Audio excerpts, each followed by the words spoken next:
Hello and welcome to my review of the Sisters of Battle Aestrid Thurga Reliquant at Arms.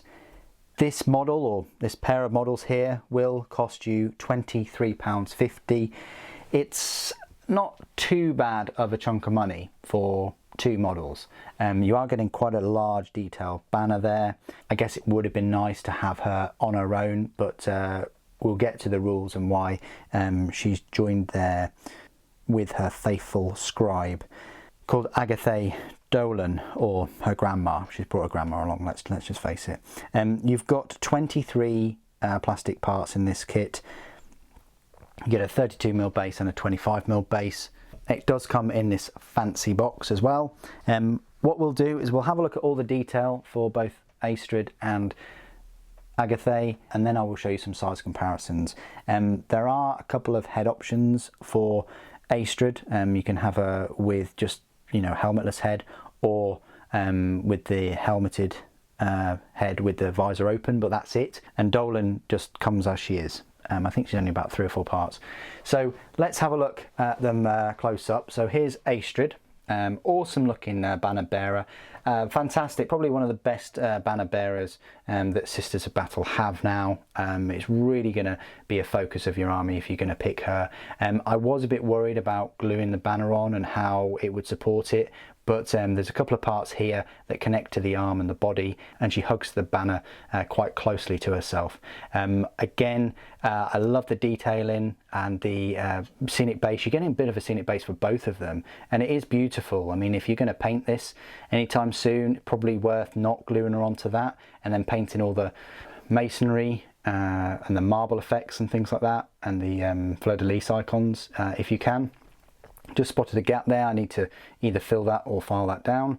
The reverse of her is lovely. You've got a big long purity seals here, some fleur-de-lis on the flanking the heat exchangers for the power plant. You've got an extra couple of scrolls there with some little fleur-de-lis like wax stamps on them. You've got some font on the pole of the banner.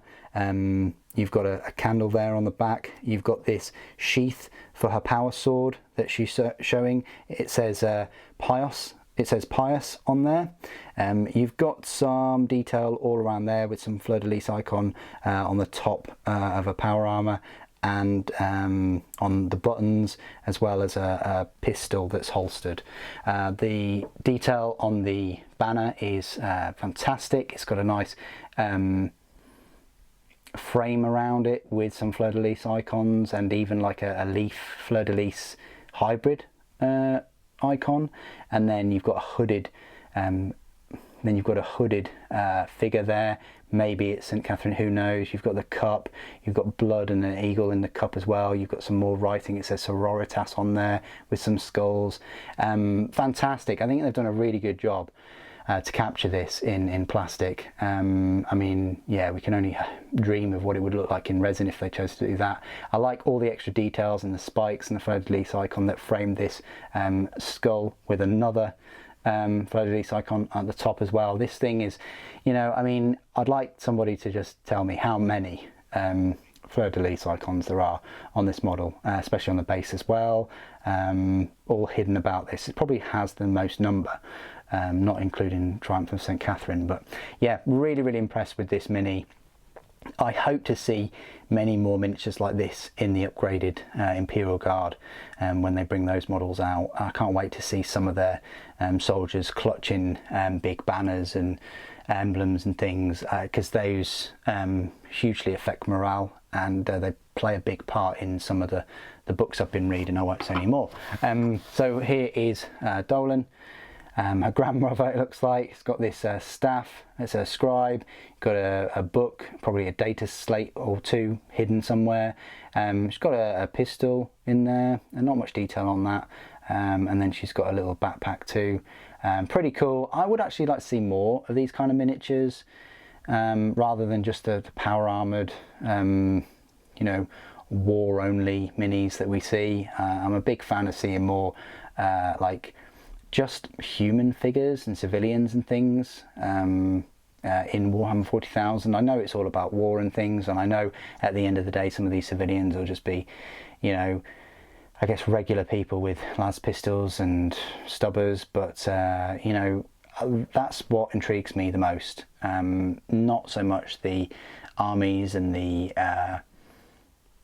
weapons of war. I think we've had a lot of those, a lot of tanks, a lot of walkers, a lot of titans. I want to see more of the human characters that we read so much in the books and the crime novels and things. So anyway, that is Dolan. I think they're fantastic little minis. Let's give you some size comparisons. The first one that I thought about was the Imagifier. This awesome looking mini. So this is the most recent kind of banner bearer type thing, icon bearer that we had before, and I prefer Aestrid. I really do. I mean, the Imagifier was quite cool. I like the big say stone icon and things on there.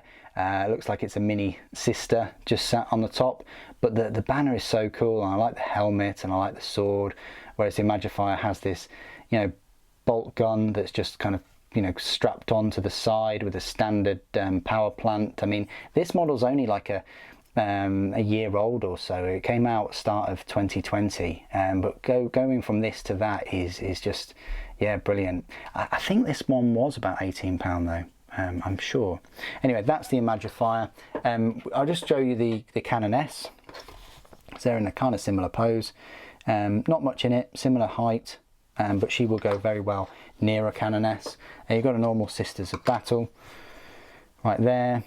She is taller because she's on that scenic base next to Dolan. The sister is taller because of all that power armor, I guess. And yeah, we might as well just show you her next to Saint Celestine. So Saint Celestine is a little bit taller than the full height of Aestrid. Some Imperial model comparisons right here. So a Space Marine, I don't know why I've taken Agatha out, but there we go. Space Marine overall, there's not much in it. I'd probably say the sister is a little bit taller. A Primaris is not much in it again. Probably a little bit taller than Agatha, than Aestrid, but again, scenic base. And then Sly Marbo is, yeah, chest height, I'd say. So that's where she stands up with Imperial models. Okay, so this is my part of the review where I will go through all of the rules for Aestrid Thurga, the Reliquant at Arms. You will find her in the very, very bloated now elite section of the Sisters of Battle 9th edition codex. She will cost you 5 power points or 90 points in match play for both of the two models. So almost 100 points now. Super, what are you getting for your 100 points? Well, they're count as 2 separate characters. Aestrid Thurga is a movement speed of 6 inches, weapon skill 3+, ballistic skill 3+, strength and toughness are both 3, 5 wounds, 3 attacks, leadership 9 and save 3+, that's alright. Agatha Dolan is a movement of 6 inches, weapon skill and ballistic skill both 4+, strength and toughness are 3. She's got 4 wounds, 3 attacks, leadership 8, and only a save of 6+. So yeah, as you can tell, her stat line is a fair bit worse. Aestrid Thurga is equipped with bolt pistol, blade of vigil, frag grenades, crack grenades. Agatha Dolan is equipped with bolt pistol, scribe's staff. Your army can only include 1 Aestrid Thurga model. Bolt pistol works as usual. It's a 12-inch range, pistol 1, strength 4, AP 0, damage 1 weapon. The Blade of Vigil though is a strength +2, so that's strength 5, AP -2, damage 2, and each time an attack made by this weapon is allocated to an enemy model, that enemy model cannot use any rules to ignore the wounds it loses. Wow. I don't think I've seen that rule before, but it can't ignore those wounds. So does that mean that just as it hits, because it says each time an attack is made by this weapon is allocated to an enemy model, so when you've got an attack and it hits, you don't need to wound, it just loses the wounds? You have to wound, but it can't ignore the wounds it loses. But if it's got like feel no pain or something like that, then it can't ignore those wounds on like a 5+, or whatever the rules are.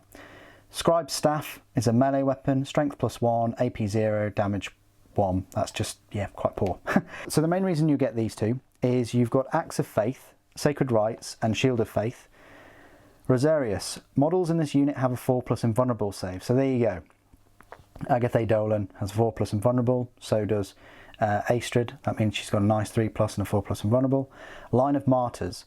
While this unit contains Agatha Dolan, each time an attack successfully wounds this unit, that attack must be allocated to Agatha Dolan.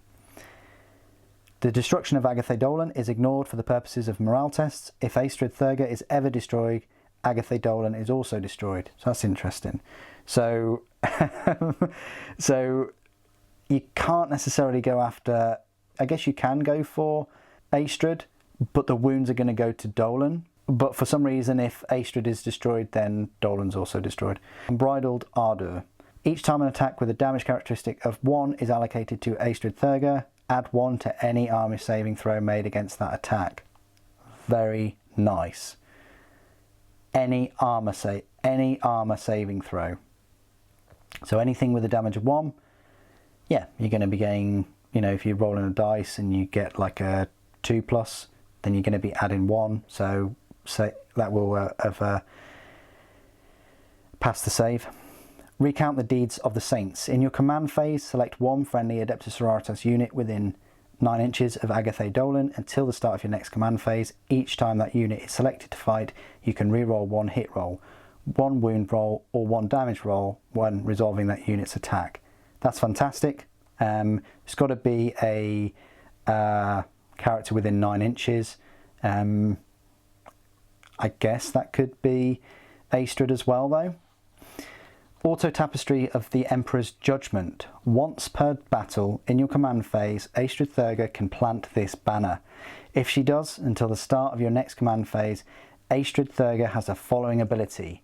The Emperor Resplendent. While a friendly Adeptus Sororitas core unit is within 6 inches of this model, all 6 Sacred Rites are active for that unit. That's just fantastic. Just getting all 6 of the Sacred Rites. I know you want to hear what the Sacred Rites are. Well, you add 1 to the advance rolls. Any model that's destroyed by a melee attack that doesn't explode. On a 6, the attacking unit model suffers 1 mortal wound. The Deny the Witch test is passed on a 5+. When you're making ranged attack, unmodified wound rolls of 6s, the armor penetration is improved by 1. Unmodified hit rolls of 6s, melee unmodified hit rolls of 6s cause 1 additional hit, and you can ignore all modifiers to the unit's leadership characteristic. Each time a combat attrition is taken, or you can ignore any and all modifiers. So that's fantastic. The only downside, of course, is it's only 6 inches, so very short range for that. Order Pronatus. If Aestrid Thurga is included in your army, then the Open the Reliquaries stratagem costs 1 fewer command points to use the first time you use it. If Aestrid Thurga is in your Crusade force, the Relic requisition costs 0 requisition points to use.